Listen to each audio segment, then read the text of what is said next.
will show you today how to do the Stroppel canes. And yes, there are actually two of them, and I will be posting both up in the cards and in the description links to Alice Stroppel's video on how to make these canes, so you can see how it is supposed to be made. The Stroppel cane, yes, this is how it's pronounced. At least I think that she knows how to pronounce her name. The Stroppel cane is a wonderful cane, and it is especially wonderful because it helps you use the remnants of the canes that you're making, or old canes, reuse them and make absolutely beautiful things. So initially I will make a short demo on how to do the original Stroppel cane with a few explanations, and then I will show you how to make certain variants, and also how to use the Stroppel cane in order to achieve beautiful finished jewelry pieces. So let's get some. I have a whole bunch. That's why I waited a little bit to be able to do this tutorial, because I wanted to accumulate enough cane remnants that I could use for this project. So what you are supposed to do, you are supposed to actually get the pieces, the odds and ends at the end of the canes. This is the first, number one Stroppel cane. The thing is that honestly, I have seen a few tutorials out there about the Stroppel cane, and they show you either how to, for this very first type of Stroppel cane, that you have to either flatten the bits and pieces of cane that you have, or slice them very thin and put them on. And honestly, it kind of misses the whole point of the beauty of the Stroppel cane, because in the Stroppel cane you are supposed to use those ends and odds exactly how they are, because the beauty of it comes from the fact that all those effects come together and create, sometimes it looks like a mosaic, sometimes it looks like stained glass. I mean, there are so many effects you can get. The best thing, I mean, but also it depends on what project you want to do. You can mix all kinds of colors, or you can kind of divide your odds and ends into different colors, you know, with various hues of the same color to achieve the same result. And here I have actually the odds and ends from the tsunami cane that I did yesterday, and then I have some odds and ends of a cane that I did when I did my ocean layer. And I showed you how to make, actually I'm not sure if I even showed you how to make that. No, I did not. I made a barbed cane piece. You can see it in my online store, and that's a cane that I used at that time. And no, I'm not going to use this big of a piece. When they are this big, it's a good idea to actually kind of cut them. So you just take the pieces, and see they are irregular, so I'm going to just place them here and even get them a little bit thicker, so I can get that beautiful effect. And this one is a little bit too thick, so I will be, because you don't want too much height in the pieces that you put here.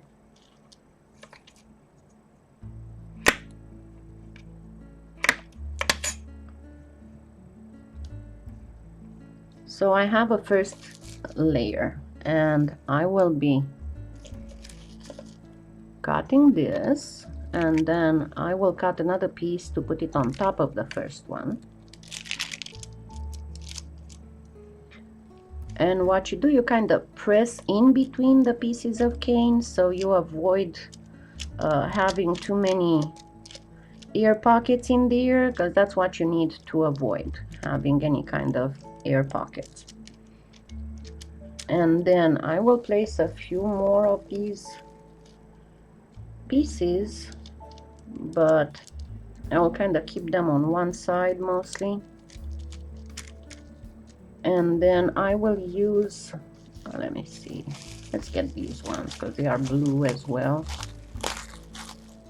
So I am going to put a few pieces here as they come, exactly as they come. That's how you use them. Of course, you can try and put them where you have a little bit of a gap with the layer underneath.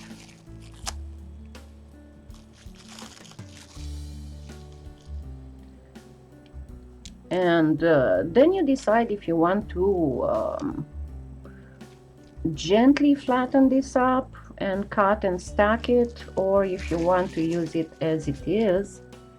I'm going to cover this second layer as well, again being very careful not to have air pockets.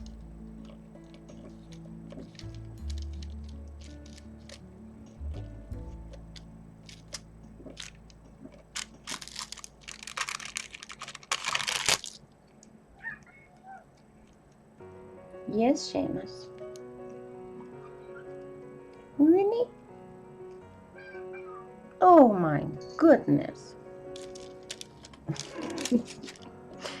And then I will be stacking it just once, just to create, of course it helps when you cut with the cutting part of the blade, and just to create a little bit of a thicker. Seamus, I told you whenever he wants attention he will start playing with the cable.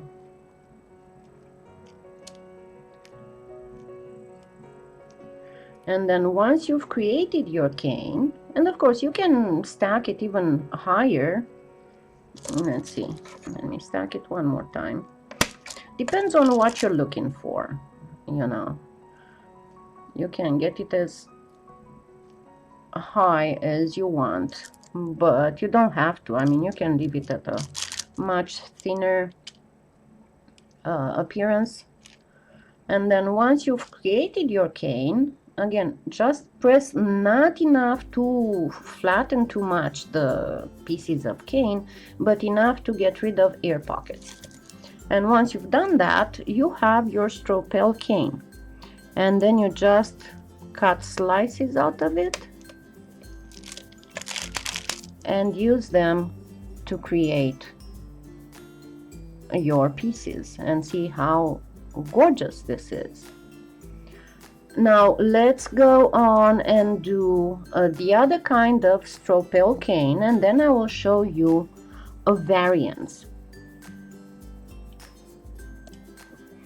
In the second kind of the Stroppel cane, second type of Stroppel cane, you actually do use slices.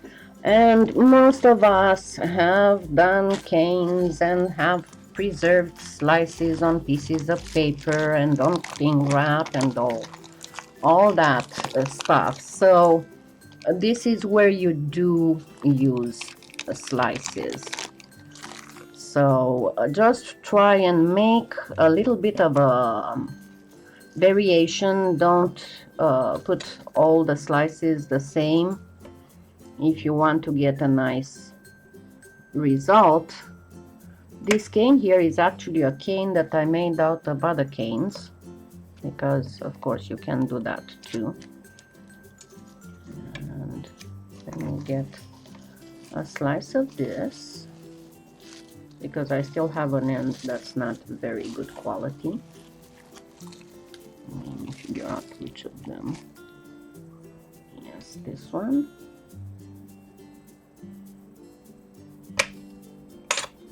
and just keep adding all kinds of slices of cane of all variations.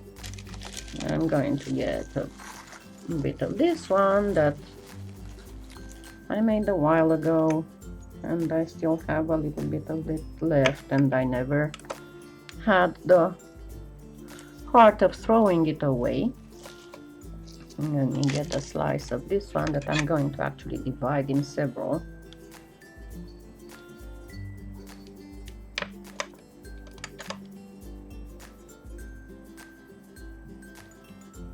And just make like a mosaic of your old canes. Let's get some of this feather cane.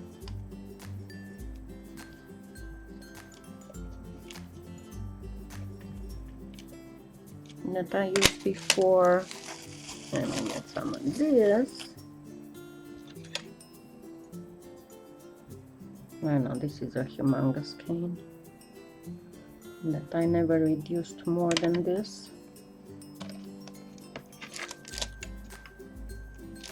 But it makes for a beautiful sunset-like thing. Let me get this other one.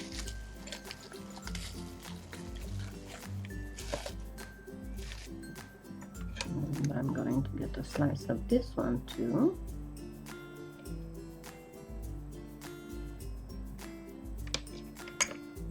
And not all of it, I'll cut it a little bit.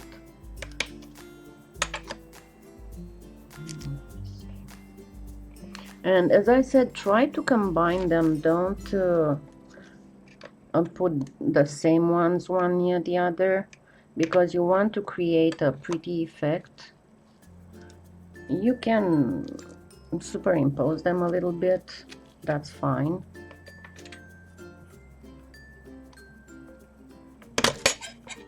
Oops. I must be careful and not cut myself, of course.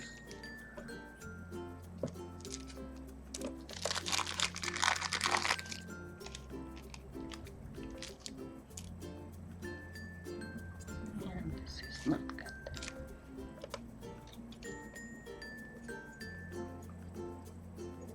And then once you are done with this, and you are satisfied with how you've arranged your cane remnants, there we go, then you go ahead and roll this whole sheet. You make kind of like a jelly roll out of it. And again, you must not, here you can cut slices, but you don't want everything to look the same thickness, because again, this is the whole beauty of the Stroppel canes. It's taking advantage of the various looks of the various canes, creating new patterns that practically are created fairly randomly. Of course, you want to squeeze real good to make sure that you don't have any kind of air pockets. I'm going to shorten it a little bit, but at the same time, make sure that I don't have air pockets inside. And you can do all kinds of patterns with the spiral one as well. And of course, you can actually make it into a square.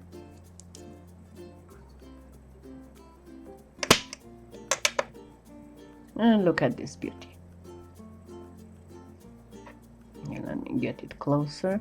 I have a lot of transparency, translucent clay here, but you can see how pretty it looks.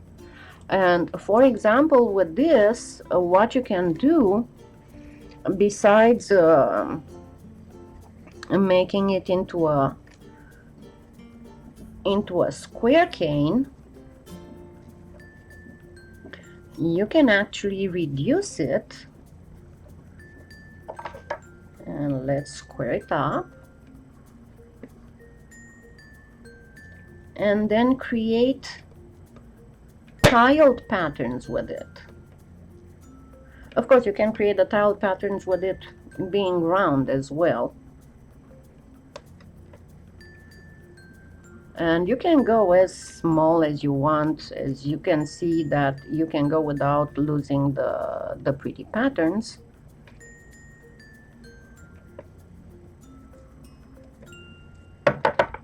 So let's see what can be done with this. See, it still has some pattern into it, and it is absolutely glorious. Let me make sure that I get it. Almost looks like a Picasso painting. See? And what you can do, you just cut slices of it.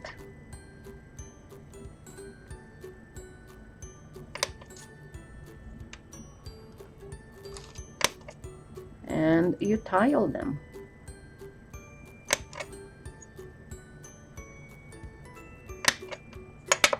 And you can tile them just like so. Sorry, let me get that too. You can tile them just like this.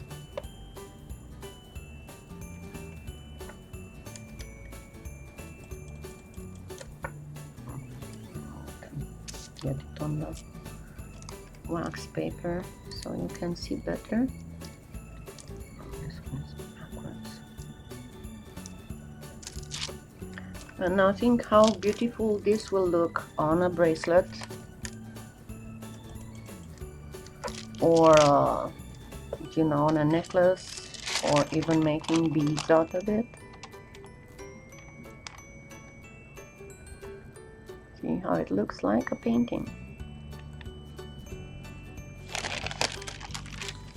Now I will show you how to do all kinds of variants of the Stroppel cane, and that will be with different wrappings. So I shall be right back. Now let's see about some variations on this Stroppel cane. Just because the original is made with black doesn't mean that you cannot use other colors. So let's see how it looks with white. What I can tell you about white is that it depends a lot on what colors are the canes that you are using the bits and pieces of. It depends a lot on how it looks. But you can get, if you have a lot of earthy colors and even with some translucent combinations, you will get a very beautiful mosaic-like effect, and I will show you that here in a minute. I still have some of those ends from the owl feather cane, and I will be using these. I'm not going to leave them as thick, even if I told you that it's not a good idea to cut them. Nevertheless, you cannot leave them when they are this thick. Just, it's a little bit too thick for that. So if you have big pieces like this, what you need to do is to kind of get them, the best is to have about 3 to 4 millimeters. Also, it helps in avoiding air pockets. And then the other thing that you can do is to practically do just a slight chopping on them, so you don't have too big of a pattern repeating, because as I said, the whole beauty of this is the combination of patterns and the fact that you have different patterns from the cane. If you are careful and you don't smush them and flatten them and keep the patterns that you have. So let me get here. See, this one is still a little bit too thick, so let me thicken it up a little bit, thin it up a little bit. This one should be fine, but it's too big like this. So I will be placing on this piece of white, and again, you do the white the same on the thinnest setting. And let me place pieces and beads here. And as you can see, I'm using only 2 different canes, but I will have a lot of patterning because these canes have a lot of patterns in them. Let me get something to cover it up. And here I have a free corner that shouldn't be this free. So I'm going to just rip some pieces and then cover it up again, trying to get it in places where there's nothing, so I will not get a lot of air pockets. And then continue placing various thicknesses and pieces from my old canes.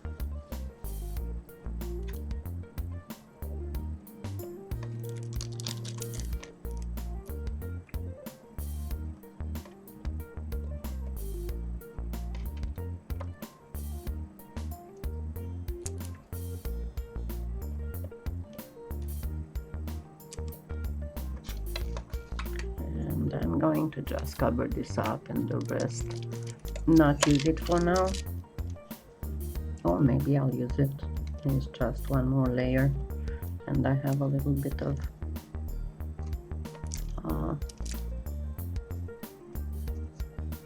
clay here.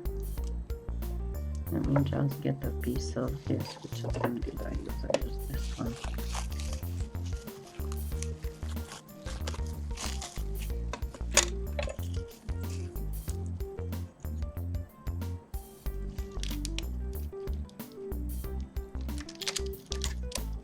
And as you see, it's a very big piece, so I'm going to kind of chop it a little bit. And then rearrange these here.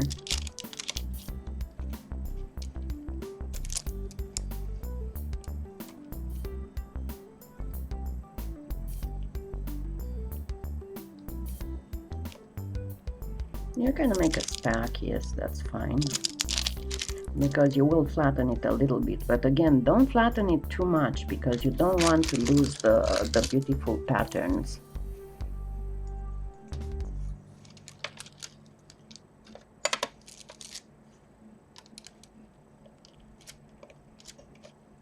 Okay, now I have a pretty block, and I am going to press and make sure that I have no air pockets trapped in there.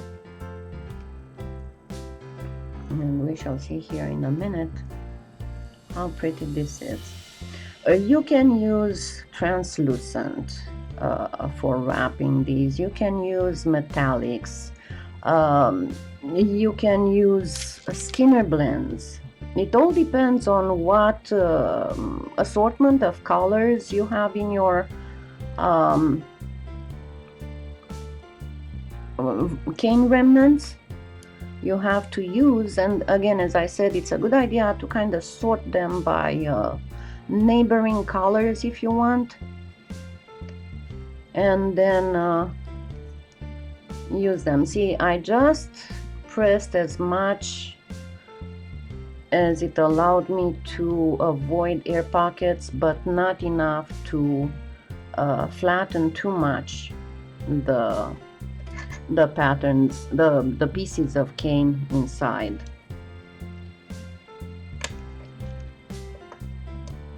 And this is the result. As you can see, it is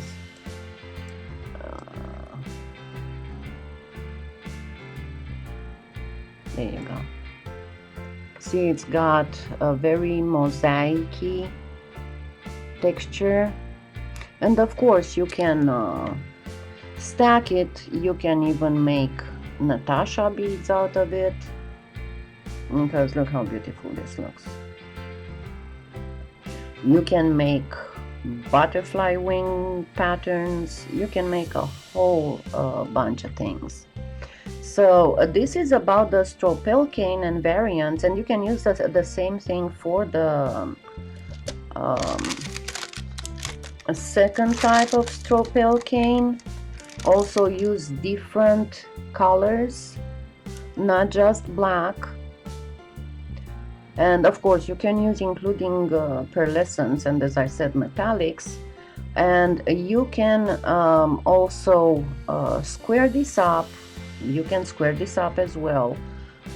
I mean, you can get so many shapes out of the Stroppel cane, not use it just as is. And again, do not flatten the pieces of cane because you'll get something completely different. Not that it's not pretty, but it's definitely not as spectacular as the real Stroppel cane. So I will see you in the next video when we will make not just one, but actually a few pieces, a few pendants with the Stroppel cane. Happy claying!